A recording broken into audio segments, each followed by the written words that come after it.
वेदांत परिभाषा, वेदांत परिभाषा ग्रंथ में पेज नंबर 141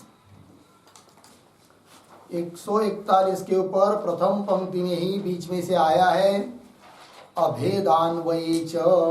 मिला? चलिए, अभेदान्वये च समान विभक्तिक पद प्रतिपाद्यत्वं तदवच्छेदकम् इति तत्त्वमस्यादि वाक्येषु नाव्याप्ति। ठीक है, तो चलो भाई, प्रसंग यह चल रहा है कि शब्द प्रमाण, जिसको आगम प्रमाण कहते हैं, और उससे उत्पन्न होती है प्रमा, जिसको शाब्दबोध कहते हैं, अन्वयबोध कहते हैं, शाब्दी प्रमा कहते हैं वगैरह। तो उस शाब्दी प्रमा के लिए करण अर्थात प्रमाण बताया कौन? शब्द ज्ञान, पद ज्ञान वगैरह। उस शब्द प्रमाण के लिए, आगम प्रमाण के लिए सहकारी कारण बताए 4। वो कौन कौन? तो आकांक्षा, योग्यता, आसक्ति और तात्पर्य ज्ञान, ये 4 सहकारी कारण बताए। उन चारों में सबसे पहले आकांक्षा। अब उस आकांक्षा मतलब क्या? तो आकांक्षा का लक्षण मूल में किया था पेज नंबर 139 पर। क्या था वो लक्षण? पदार्थानाम परस्पर जिज्ञासा विषयत्व योग्यत्वम आकांक्षा। ठीक है, पदार्थानाम, पदों के अर्थ जो है उनमें परस्पर जिज्ञासा का जो विषय है कि नहीं, और जिज्ञासा विषय की जो योग्यता, उसका नाम है क्या? आकांक्षा। और उसी के आधार पर एक लक्षण हम लोगों ने भी बनाया था। वो क्या था? एक पदार्थ ज्ञान जन्य, अपर पदार्थ ज्ञान इच्छा विषयत्व योग्यत्वम आकांक्षा। ठीक है जी, तो सब लोग मिलकर एक बार बोलिए इस लक्षण को। एक पदार्थ ज्ञान जन्य, अपर पदार्थ ज्ञान इच्छा विषयत्व योग्यत्वम आकांक्षा। समझ में आया? हाँ जी, बोलने का आलस करेंगे तो समझ में नहीं आएगा। पुनः बोलिए एक बार सब मिलकर। एक पदार्थ ज्ञान जन्य, अपर पदार्थ ज्ञान इच्छा विषयत्व योग्यत्वम आकांक्षा।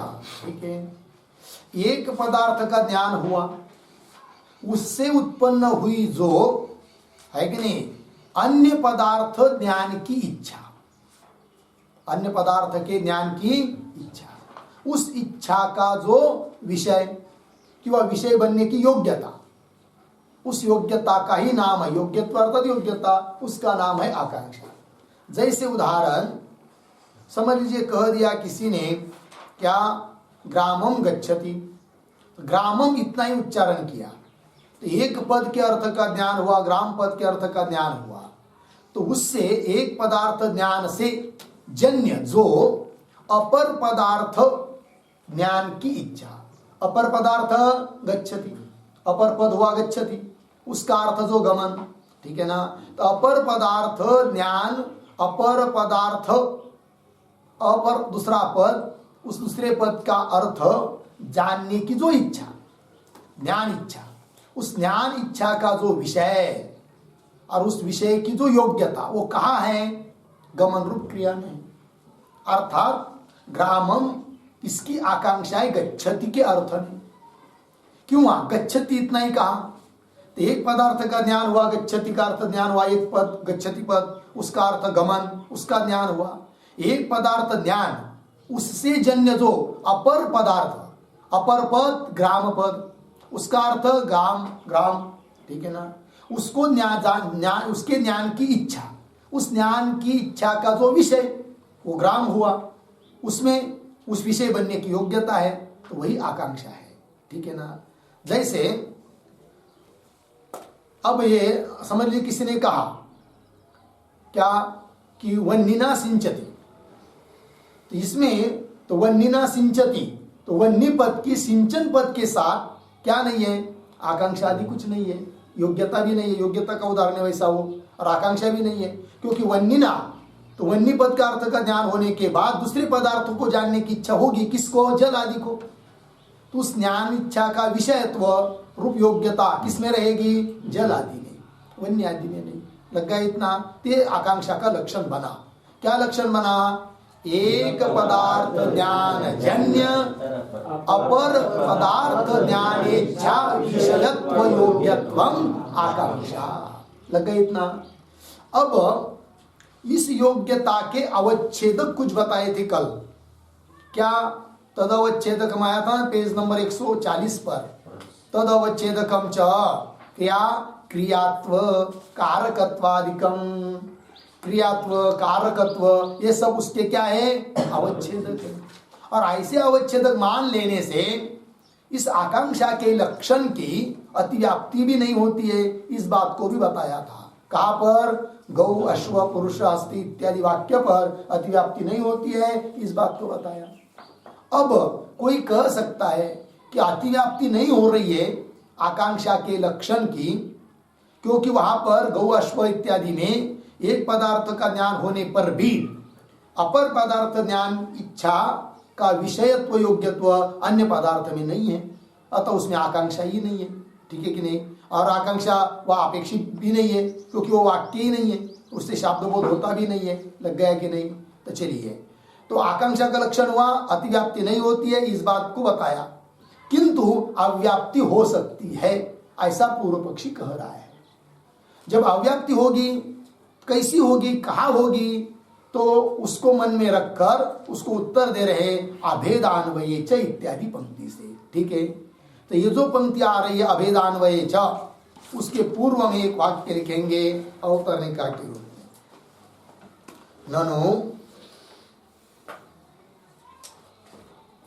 ननु एवं अपि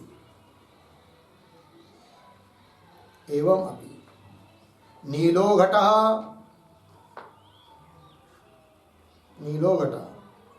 अर्धविराम तत्त्वमसि इत्यादौ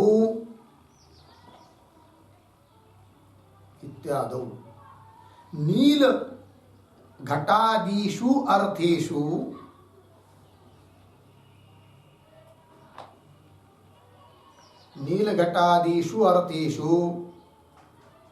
योग्यतावच्छेदकानां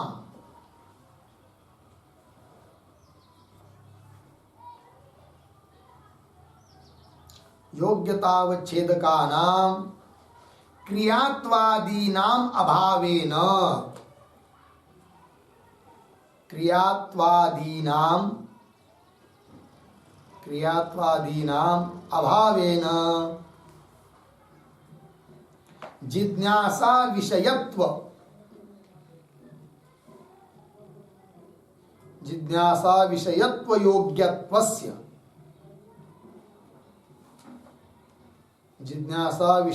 योग्यत्वस्य अपि अभावः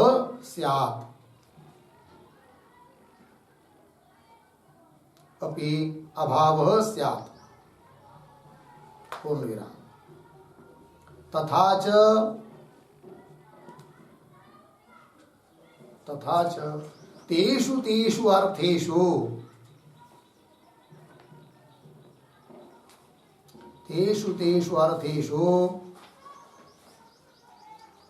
आकांक्षा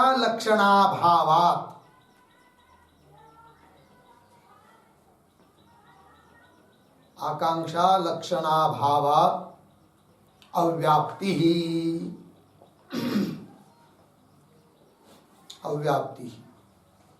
इति अतः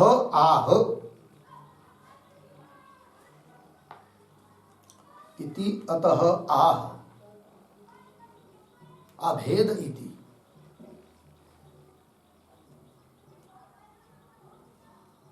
ठीक है, देखो भाई, पूर्व पक्षी कह रहा है कि ननु एवं अपि, इस प्रकार का आकांक्षा लक्षण किया आपने तो भी नीलो घटः है कि नीलाभिन्न घट अभेदान्वय वहां पर तत्वमसि यहाँ पर भी इत्यादो नील घटादिषु अर्थेषु नील घटादि अर्थों में योग्यता अवच्छेदका नाम योग्यता का जो अवच्छेदक आपने बताया क्रियात्वकारकत्वादि योग्यता अवच्छेदका नाम क्रियात्वादि नाम अभावेन उस योग्यता अवच्छेदक का ही अभाव है अभावेन जिज्ञासा विषयत्व योग्यत्वस्य जिज्ञासा का विषयत्व रूप विषयत्व की योग्यता जिज्ञासा का जो विषय उस विषयता बनने की जो योग्यता उस योग्यता का अवच्छेदक न होने से योग्यता भी नहीं रहेगी और योग्यता नहीं है अर्थात आकांक्षा नहीं है क्योंकि विषयत्व की योग्यता रहना यही है आकांक्षा लक्षण ही वैसा किया है एक पदार्थ ज्ञान जन्य अपर पदार्थ ज्ञान इच्छा विषयत्व योग्यता विषयता की योग्यता अब वहां पर योग्यता का अवच्छेदक नहीं है अर्थात योग्यता नहीं है और योग्यता नहीं है अर्थात आकांक्षा नहीं है और आकांक्षा नहीं है तो फिर शाब्द बोध नहीं होना चाहिए जबकि हो रहा है अर्थात वह आकांक्षा है तत्वमसि नीलो घट इत्यादि में और आकांक्षा है तो लक्षण जाना चाहिए लक्षण नहीं जा रहा है और जहां लक्षण जाना चाहिए वहां नहीं जा रहा है तो क्या हो रही है अव्याप्ति हो रही है ऐसी शंका कर रहा है कौन पूर्व पक्षी वही अभावेन जिज्ञासा विषयत्व योग्यत्वस्य अभावस्य तथा च तेषु तेषु अर्थेषु उन अर्थों में आकांक्षा लक्षण अभावात आकांक्षा का लक्षण न जाने से अव्याप्ति हो रही है तब उत्तर दे रहे अव्याप्ति नहीं होगी करके क्योंकि वहां पर भी योग्यता का अवच्छेदक है तो कौन है वो योग्यता का अवच्छेदक कि जिससे आकांक्षा का लक्षण घटित हो जाएगा अर्थात अव्याप्ति नहीं होगी तो उसको बता रहे सिद्धांती मूल पंक्ति में अभेदान्वये च मिला पंक्ति जी तो तात्पर्य क्या निकला फिर अभेदान्वय पद क्या कहता है कि दो जगह भेदान्वय स्थल अभेदान्वय स्थल मतलब भेदरूप शाब्दबोध होता है वहां पर भी कुछ योग्यता के अवच्छेदक है और अभेदान्वय मतलब जहां पर अभेद बोध होता है अभेद रूप शाब्द बोध होता है वहां पर भी योग्यता के अवच्छेदक है किंतु जहां पर भेदान्वय के उदाहरण है वहां पर योग्यता के अवच्छेदक अलग है और जहां पर अभेद बोध होता है वहां पर योग्यता के अवच्छेदक अलग है ये कहना तो भेदान्वय स्थल में कौन है योग्यता के अवच्छेदक जो पिछले पेज पर बताए क्रियात्व कारकत्वादिक वे योग्यता के अवच्छेदक है भेद अन्वय स्थल पर ठीक है और अभेद अन्वय स्थल पर कौन अवच्छेदक है फिर उसको अब कह रहे पंक्ति में देखिए अभेदान्वये च समान विभक्तिक पद प्रतिपाद्यत्वम तद अवच्छेदकम इति तत्वमस्यादि वाक्येषु नाव्याप्ति बताया तो कौन है अवच्छेदक समान विभक्तिक पद प्रतिपाद्यत्व यही है अवच्छेद योग्यता का अवच्छेदक क्या लिखा है समान विभक्तिक पद प्रतिपाद्यत्वम तदवच्छेदकम तदवच्छेदकम तद योग्यता तो लिखिए तत्का अर्थ परस्पर जिज्ञासा विषयत्व योग्यतावच्छेदकम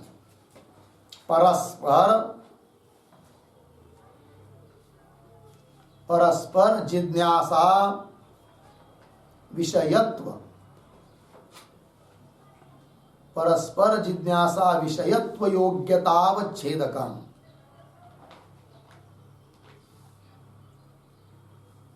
परस्पर जिज्ञासा विषयत्व योग्यतावच्छेदकम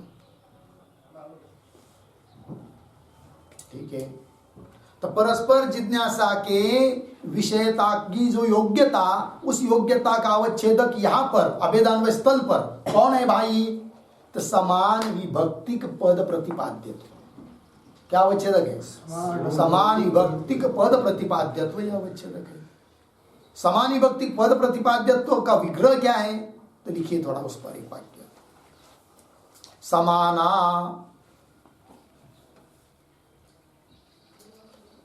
समाना बराबर प्रथमात्वादीना एक जातीया प्रथमात्वादीना एक जातीया विभक्ति ही,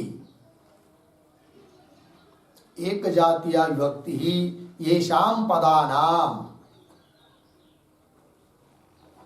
येषां पदानां तानि तानि समान विभक्तिक पदानि, तानि समान विभक्तिक पदानि, अर्धविराम, तत्प्रतिपाद्यत्वं, तत्प्रतिपाद्यत्वं,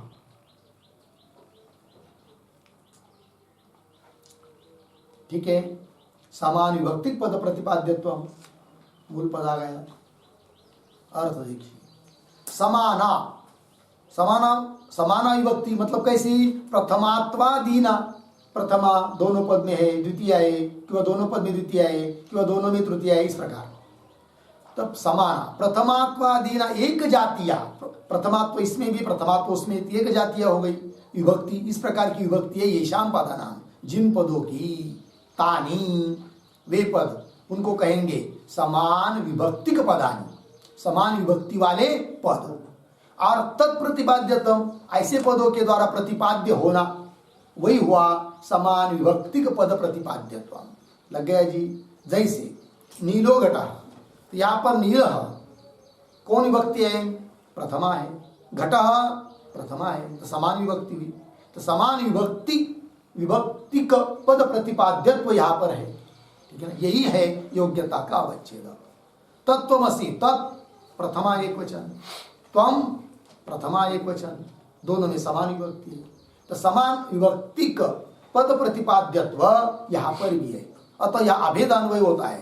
तो अभेदान्वय स्थल में योग्यता का अवच्छेदक कौन? समान विभक्तिक पद प्रतिपाद्यत्व है। अतः तत्त्वमसि, नीलो घट इत्यादि स्थल पर योग्यता का अवच्छेदक कोई क्रियात्व कारकत्व कुछ नहीं है, इसलिए अव्याप्ति होगी ये शंका नहीं कर सकते, क्योंकि यहां पर भी योग्यता का अवच्छेदक है। कौन है वो योग्यता का अवच्छेदक? समान विभक्तिक पद प्रतिपाद्यत्व। क्या?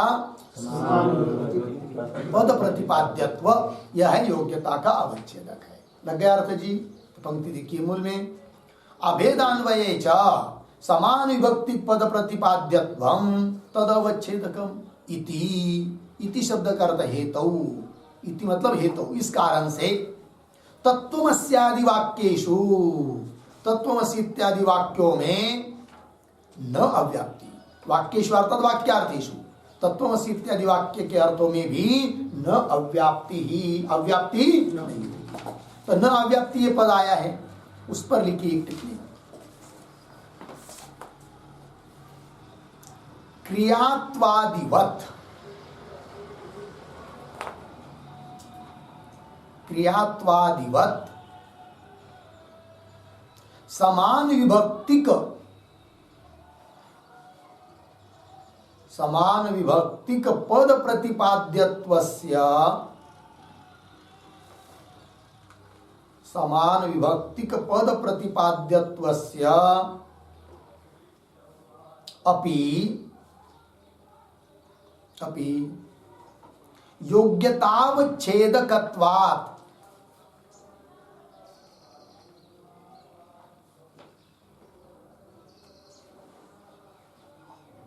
योग्यतावच्छेदकत्वात् नीलो घटः, नीलो घटः इत्यादि वाक्यस्य, इत्यादि वाक्यस्य अर्थेषु, अर्थेषु तस्य विद्यमानतया, तस्य विद्यमानतया जिज्ञासा विषयत्व योग्यता सत्वात्,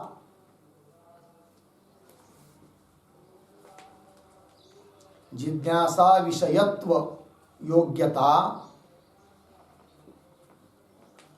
जिज्ञासा विषयत्व योग्यता सत्वात्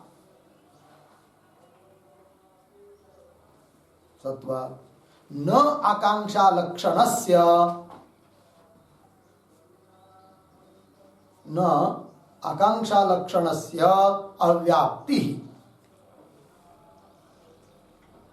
अव्याप्ति इति भाव।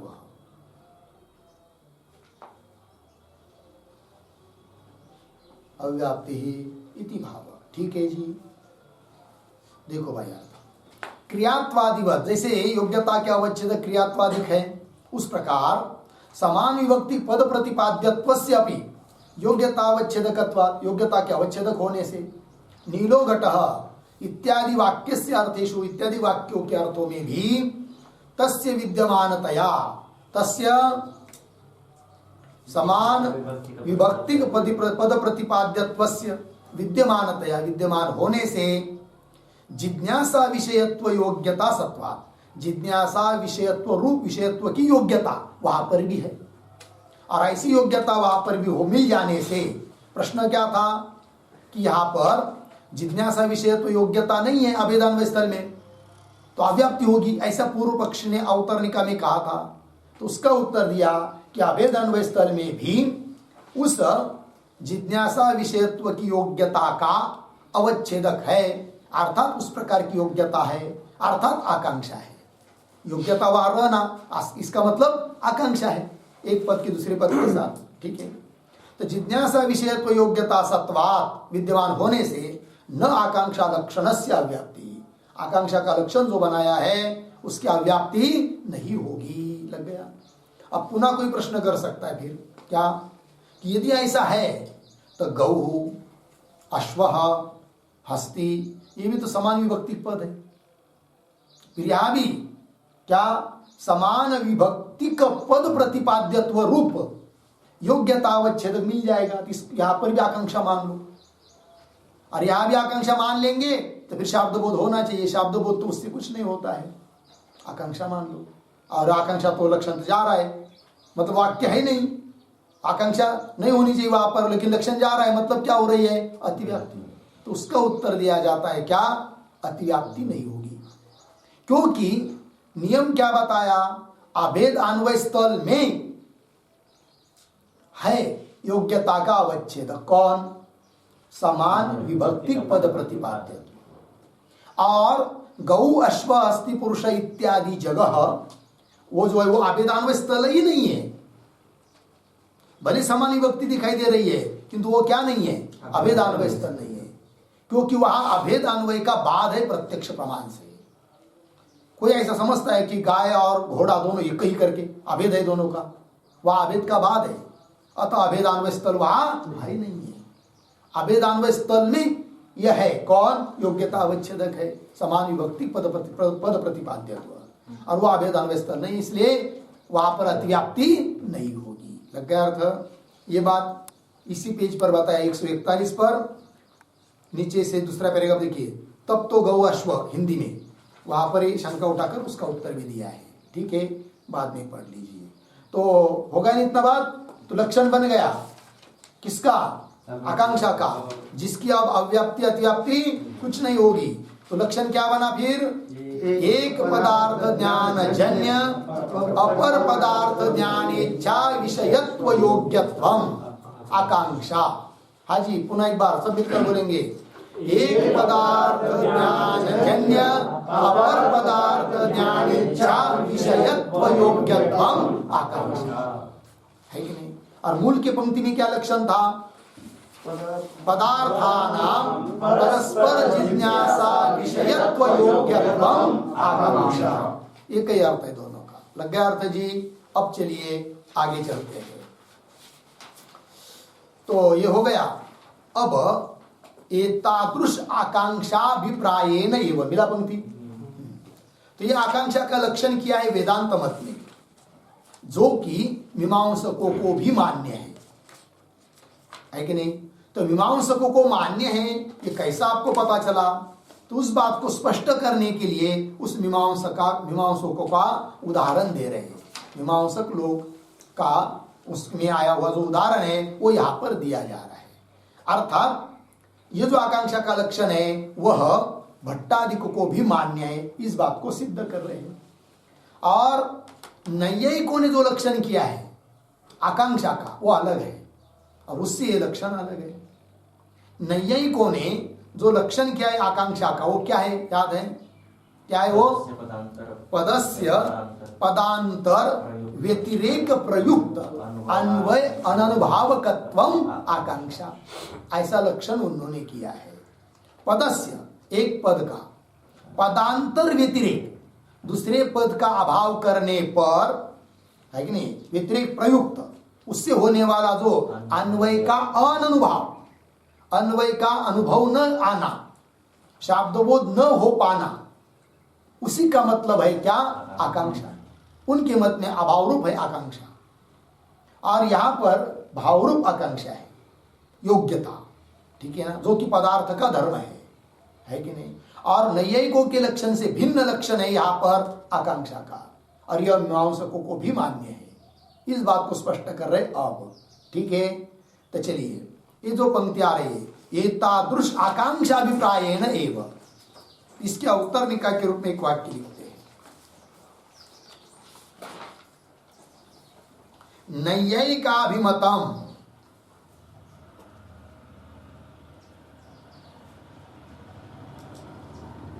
नैयायिकाभिमतम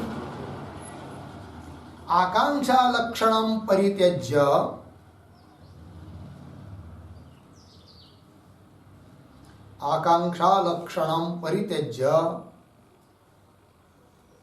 लक्षणांतर उपादान प्रयोजनम, लक्षणांतर उपादान प्रयोजनम वैदिक व्यवहारा विरोधम, वैदिक व्यवहार अविरोधम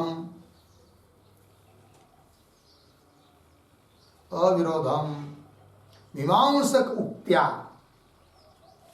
मीमांसकोक्त्या समर्थयति,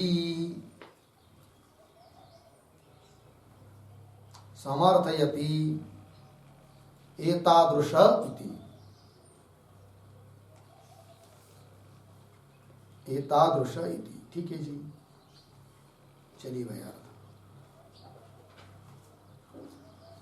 नैयायिकाभिमतम आकांक्षा लक्षणम, नैयायिकों के द्वारा माना गया जो आकांक्षा का लक्षण है उसका परित्याग करके लक्षणांतर उपादान प्रयोजनम, लक्षणांतर अन्य लक्षण ग्रहण करने का प्रयोजन क्या है? तो प्रयोजनम क्या? वैदिक व्यवहार अविरोधम, वैदिक व्यवहार के साथ भी विरोध नहीं होता है। तो वैदिक व्यवहार अविरोधम, अविरोध है, उनके साथ विरोध नहीं आता है, इस बात को मीमांसक उक्त्या, मीमांसकों की उक्ति के अनुसार समर्थयति, सिद्ध कर रहे हैं। मीमांसकों के साथ भी हमारे लक्षण का कोई विरोध नहीं है, इस बात को।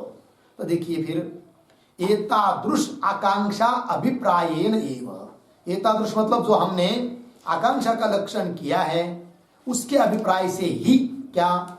बलाधिकरणे सा वैश्वदेव्या मिक्षा वाजिभ्यो वाजिनम इत्यत्र वैश्वदेवयागस्य अमिक्षा अन्वितत्वेन अर्धविराम न वाजिनाकांक्षा इत्यादि व्यवहार, ठीक है जी। चलो भाई थोड़ा समझ लेते हैं एक बात को। तो बलाधिकरण एक अधिकरण है जिसका नाम है बलाधिकरण, बल अबल अधिकरण, बलाधिकरण, वो मीमांसक के ग्रंथ में है, ठीक है ना। मीमांसकों के जो जैमिनी सूत्र के द्वारा प्रणीत पूर्व मीमांसा है उसमें तृतीय अध्याय में तृतीय पाद में ये आता है, और वहां का एक सूत्र है, क्या है वो? श्रुति लिंग वाक्य प्रकरण स्थान समाख्यानाम समवाये पार दौर्बल्यम अर्थ विप्रकर्षात्, ऐसा सूत्र आता है। आपके पुस्तक में है वो, पेज नंबर 142 के ऊपर,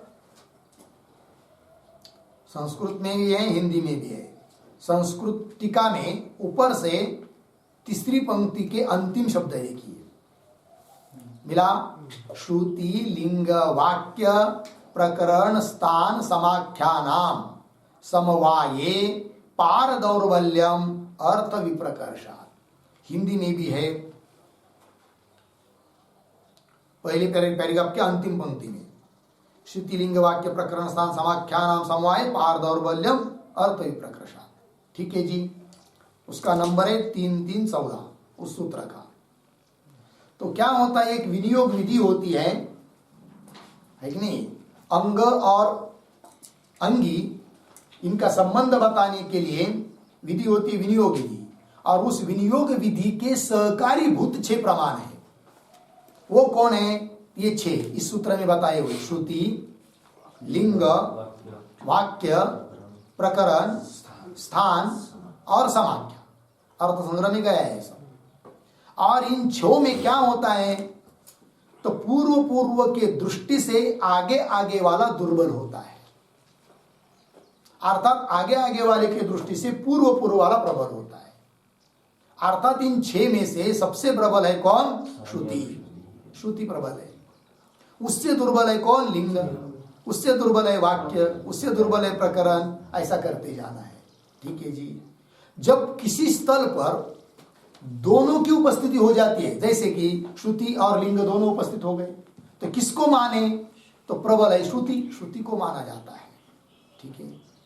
और समझ लीजिए किसी जगह पर लिंग और वाक्य दोनों उपस्थित हुए तो वहां पर लिंग को माना जाएगा, क्योंकि वाक्य की अपेक्षा लिंग प्रबल है। और कहीं पर समझ लीजिए श्रुति और वाक्य दोनों उपस्थित हुए, तब भी किसको माना जाएगा?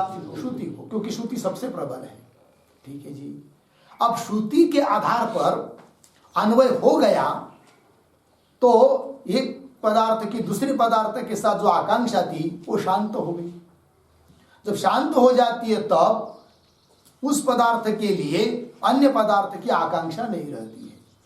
अतः उस अन्य पदार्थों में लक्षण आकांक्षा का नहीं जाना चाहिए, और जाएगा तो ठीक नहीं, फिर अतिव्याप्ति होगी। ठीक है ना, नहीं जाना चाहिए और जाता भी नहीं है।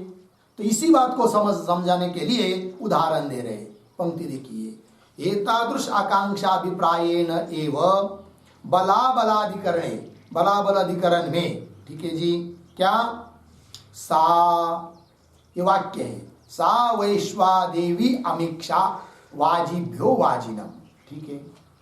तो इसका पूरा वाक्य लिखना हो तो लिखिए थोड़ा सा,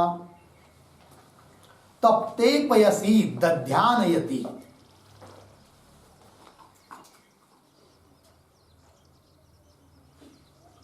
तप्ते पयसी दध्यानयति, दधि आनयति दध्यानयति अर्धविराम। फिर आगे, सा वैश्व देव्यामीक्षा, सा वैश्व देव्यामीक्षा वाजिभ्यो वाजिनम। ये वाक्य पूरा हुआ।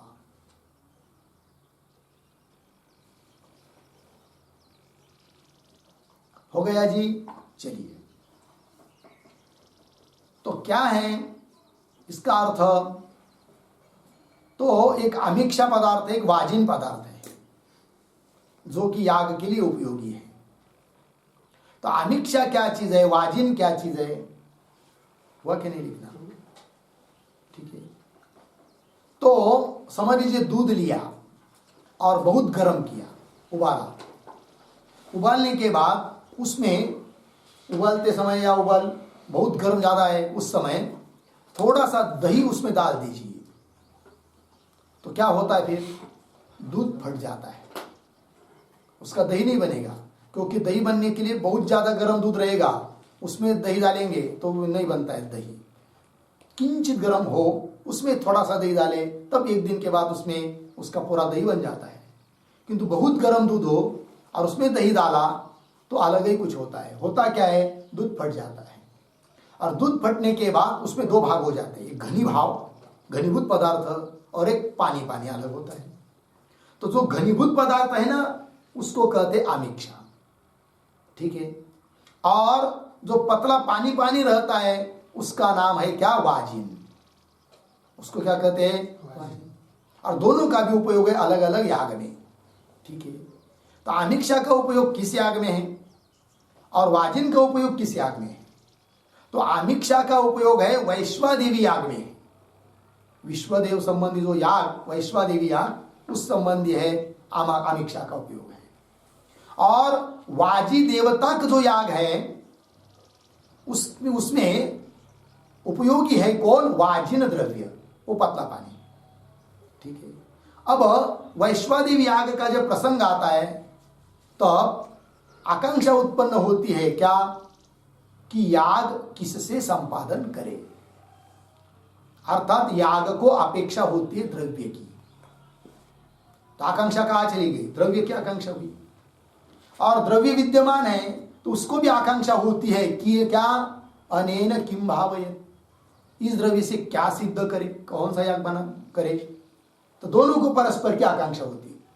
जैसे देवदत्त ग्रामम गच्छति, यहां पर परस्पर पदार्थ के एक दूसरे को क्या है? आकांक्षा है ना, है कि नहीं? उस प्रकार यहां पर भी आमिक्षा मतलब एक पदार्थ हुआ, द्रव्य हुआ, और याग। तो याग और द्रव्य इन दोनों में भी परस्पर की क्या होती है? आकांक्षा होती है। अब यहां पर आमिक्षा और वाजिन दो उपस्थित है। अब किसका अन्वय किसके साथ करे ये प्रश्न। तो आमिक्षा का अन्वय यदि वैश्वदेवी के साथ हो जाता है तो वहां की आकांक्षा शांत हुई, तब वाजिन में आकांक्षा नहीं है। किंतु वाजिन में आकांक्षा करेक्शन जा रहा है ऐसा पूर्व पक्षी बोलेगा, वो अगले पेज पर आएगा, ठीक है। तो पहले यही पर इस बात को समझ लीजिए, क्या सा वैश्वादेवी आमिक्षा, ठीक है। आमिक्षा और वाजिन ये कौन होते हैं इसको बताया। इसको भी थोड़ा एक पंक्ति में लिख लीजिए संस्कृत में, फिर वैश्वादेवी क्या है उसको बताते हैं, याग क्या है उसको भी बताएंगे। तो आमिक्षा है ना, उस पर लिखिए तप्ते पयसी, तप्ते पयसी दधि प्रक्षेपेण, दधि प्रक्षेपेण यह घनीभूत भागः, यह घनीभूत भागः संपद्यते, संपद्यते अर्धविराम स आमिक्षा, आमिक्षा अर्धविराम छाना इति,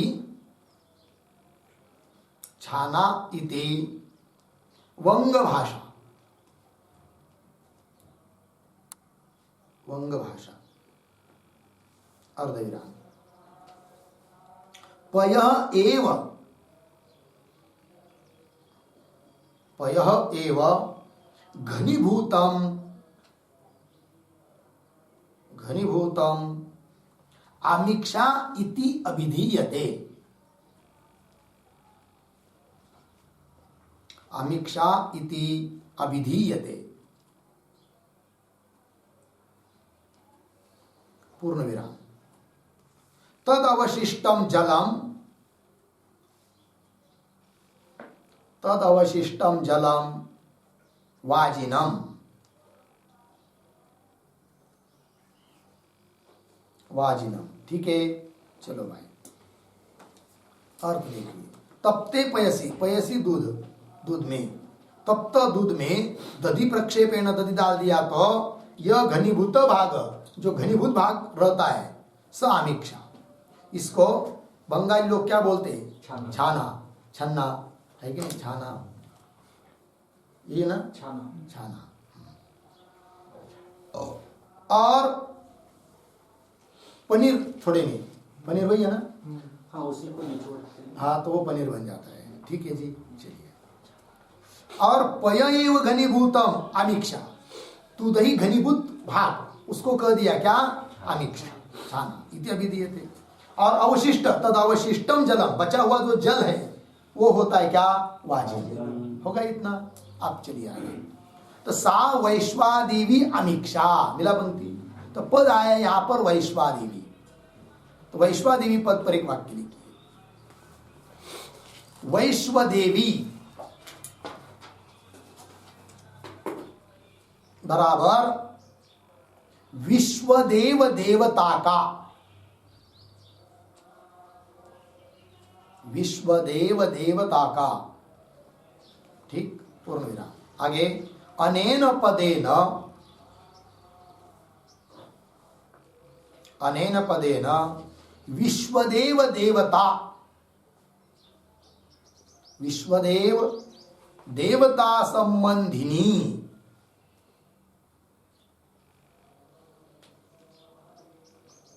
संबंधिनी आमिक्षा प्रतीयते,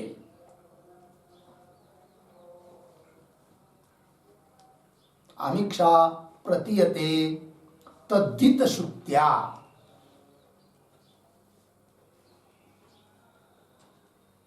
तद्धित श्रुत्या, पूर्ण विराम। सा अस्य देवता इति, सा अस्य देवता इति अन प्रत्ययात्, सा अस्य देवता इति अन प्रत्ययात्, ठीक है, हो गया। देखो भाई, तो वैश्वादेवी आमिक्षा मतलब, वैश्वादेवी आमिक्षा मतलब विश्वदेव देवता का आमिक्षा, विश्वदेव देवता संबंधी है कौन? आमिक्षा।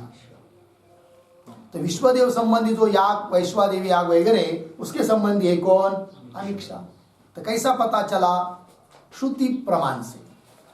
कौन श्रुति? यहां पर तद्धित श्रुति है, तद्धित प्रत्यय हुआ है, तो वही लिखा अनेन पदेना विश्व देवता संबंधिनी आमिक्षा, विश्व देवता के संबंधी है कौन? आमिक्षा। प्रतीयते प्रतीत हो रही है तद्धित श्रुति से, ठीक है। क्यों? सास्य देवता, इस सूत्र से अन प्रत्यय हुआ है, तद्धित प्रत्यय हुआ है, लग गया अर्थ। अब देखिए भाई, तो याग जो होता है ना, तो याग मतलब क्या? थोड़ा लिखिए, याग बराबर,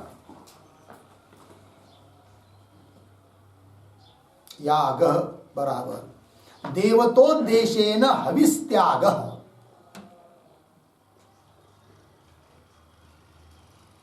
देवतोद्देशेन हविस्त्याग,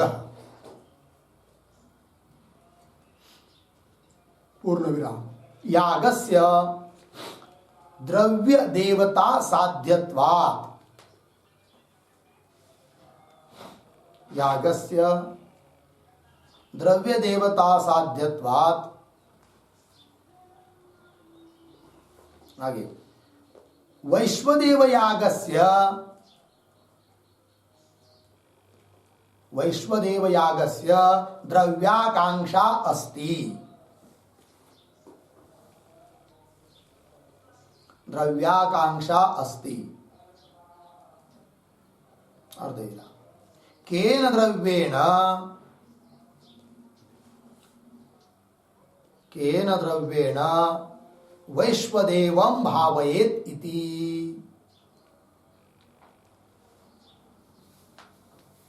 वैश्वदेवं भावयेत् इति, पूर्ण विराम। एवं एवं द्रव्यस्य अपि, द्रव्यस्य अपि उपकार्याकांक्षा अस्ति, उपकार्याकांक्षा, उपकार्याकांक्षा अस्ति, अर्धविराम। द्रव्येण किं भावयेत् इति,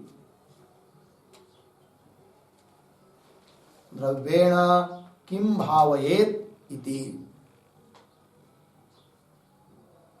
पूर्ण विराम। तेन, तेन उभयं साकांक्षम, तेन उभयं साकांक्षम यागश्च द्रव्यं, द्रव्यंच, यागश्च द्रव्यंच।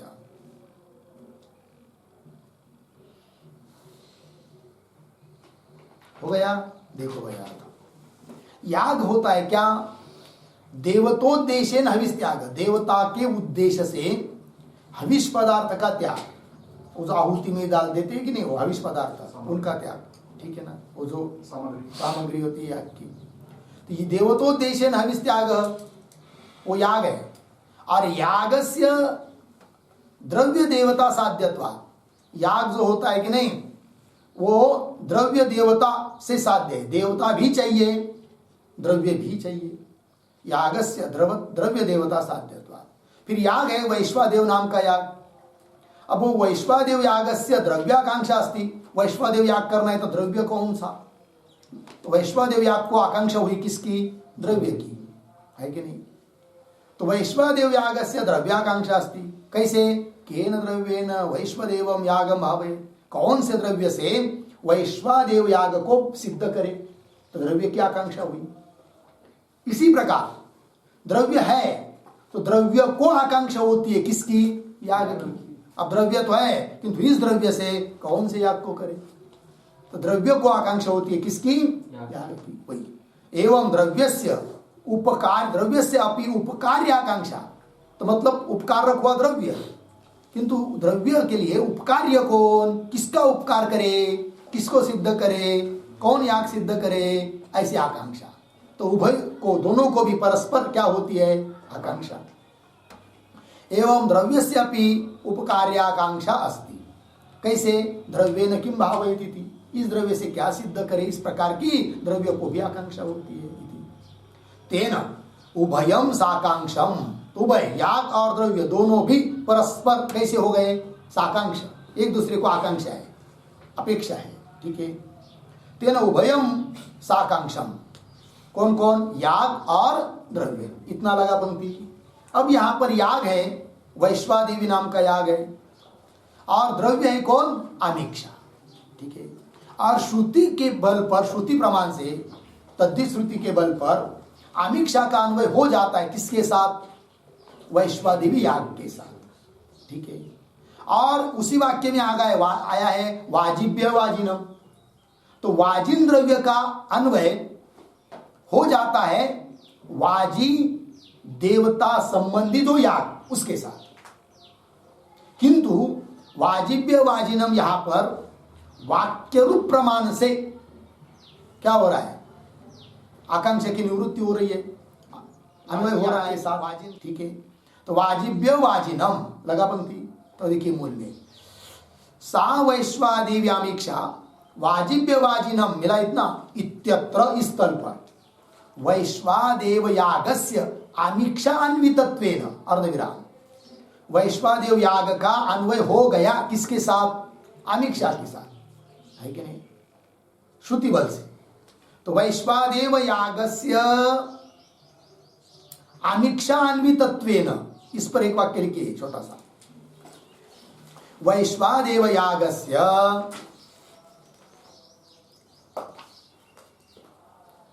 वैश्वादेव यागस्य आमीक्षा रूप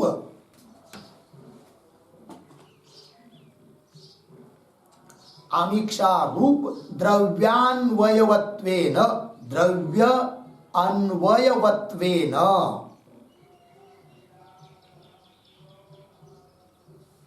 द्रव्य अन्वयवत्वेन इत्यर्थः, उस पर्याय शब्द हो गया।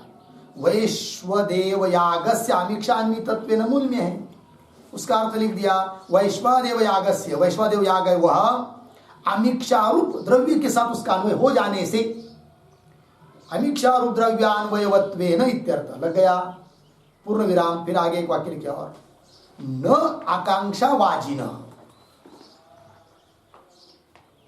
न आकांक्षा वाजिन अर्धविराम, अंगाकांक्षायाः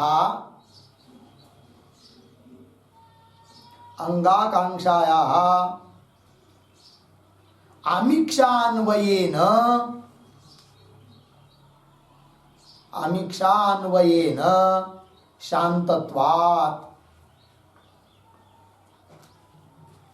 शांतत्वात् इति। हो गया जी। देखो भाई, न आकांक्षा वाजिन, वाजिन की आकांक्षा अब नहीं रही, किसको, वैश्वादेवी याग को। क्यों हेतु दिया है वहीं पर मूल पंक्ति में, वैश्वादेव याग से आमिक्षान्वितत्वेन, वैश्वादेव याग का आमिक्षारूप द्रव्य के साथ अन्वय हो जाने से, मूल में आया क्या, न वाजिन आकांक्षा, उसी को टिप्पणी में लिख दिया, न आकांक्षा वाजिन, वाजिन की आकांक्षा नहीं है, किसको, वैश्वादेवी याग। क्यों, अंगाकांक्षाया, अंग की आकांक्षा थी वैश्वादेवी याग को, वो शांत तो हो चुकी है अमीक्षा का अन्वय हो जाने से, ठीक है। तो अंगाकांक्षाया अमीक्षान्वयत्वेन, अमीक्षा का अन्वय होने से शांतत्वात्, शांत हो चुकी है।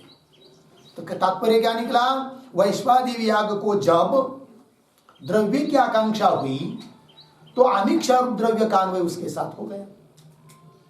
अब उस वैश्वादेवी याग को वाजिन की आकांक्षा नहीं है, लगा इतना, ये भाव हुआ।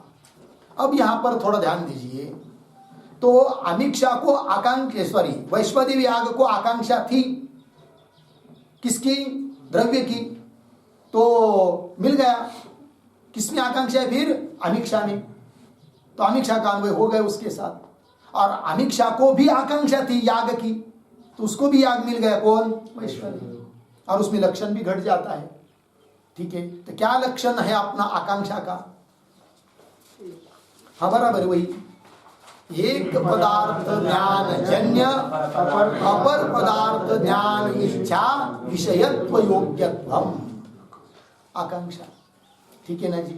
तो एक पदार्थ ज्ञान जन्य, एक पदार्थ का ज्ञान हुआ यहां पर वैश्वादेवी याग का ज्ञान, एक पदार्थ ज्ञान, फिर उस ज्ञान से जन्य अपर पदार्थ ज्ञान की इच्छा, अपर पदार्थ द्रव्य पदार्थ अमीक्षादि द्रव्य, उसकी ज्ञान की इच्छा हुई। भाई याग तो है वैश्वादेवी नाम का याग, किंतु उसका ज्ञान होने पर आकांक्षा हो जाती है ये याग किससे सिद्ध करे, अर्थात अपर पदार्थ ज्ञान की, अपर पदार्थ के ज्ञान की क्या हुई, इच्छा। अब उस इच्छा का विषयत्व रूप योग्यता कहाँ है, अमीक्षा में है, अतः अमीक्षा का अन्वय हो गया, आकांक्षा है उसमें। उसी प्रकार इधर से घटाइए, अमीक्षा में देखो एक पदार्थ का ज्ञान, अमीक्षा पदार्थ का ज्ञान हो गया, या अमीक्षा है करके, तब आकांक्षा होती है कि इस अमीक्षा रूप द्रव्य से क्या सिद्ध करे, अपर पदार्थ ज्ञान की इच्छा हुई। तो एक पदार्थ ज्ञान, अमीक्षा पदार्थ का ज्ञान होने पर उससे जन्य जो अन्य अपर पदार्थ का ज्ञान इच्छा, अपर पदार्थ को जानने की इच्छा, उस इच्छा का विषयत्व रूप योग्यता कहाँ है, वैश्वादेवी याग में। तो परस्पर में आकांक्षा या आकांक्षा का लक्षण घट गया, बराबर है कि नहीं। अब वैश्वादेवी याग को द्रव्य की आकांक्षा थी और वो शांत हुई, हो गया कि नहीं। अब वैश्वादेवी याग को जब आकांक्षा थी द्रव्य की, उसकी शांति हो जाने से, अन्वय हो जाने से अमीक्षा का, अब वाजिन में आकांक्षा नहीं है वैश्वादेवी याग की। एक पदार्थ लक्षण घट, एक पदार्थ वैश्वादेवी याग रूप पदार्थ, उसके ज्ञान से जन्य जो अपर पदार्थ ज्ञान की इच्छा, कोई तो द्रव्य चाहिए ऐसे अपर पदार्थ ज्ञान की इच्छा, उस इच्छा का विषयत्व यानी कि विषयता की योग्यता कहाँ है, अमीक्षा में, वाजिन में जरूरत नहीं है कि नहीं। तो क्या बन गया फिर, यहां पर लक्षण समन्वय हो गया, है कि नहीं। यहां तक ये बात हो गई। अब इस पर वो ये लिखा ना, न वाजिन आकांक्षा इत्यादि व्यवहार, वाजिन की आकांक्षा होती नहीं, एक उदाहरण बताया मीमांसकों का। अब ये तो बताया आकांक्षा का लक्षण घटाया, इस पर एक पूर्व पक्षी आक्षेप कर रहा है, शंका कर रहा है। उस शंका का क्या स्वरूप है और उस शंका की निवृत्ति कैसी किया जाए, उसका विचार हम लोग कल करते हैं, जो कि 144 पेज पर आगे आएगी ननु इत्यादि से। ठीक है जी, बस। ओम पूर्णमदः पूर्णमिदं पूर्णात् पूर्णमुदच्यते पूर्णस्य पूर्णमादाय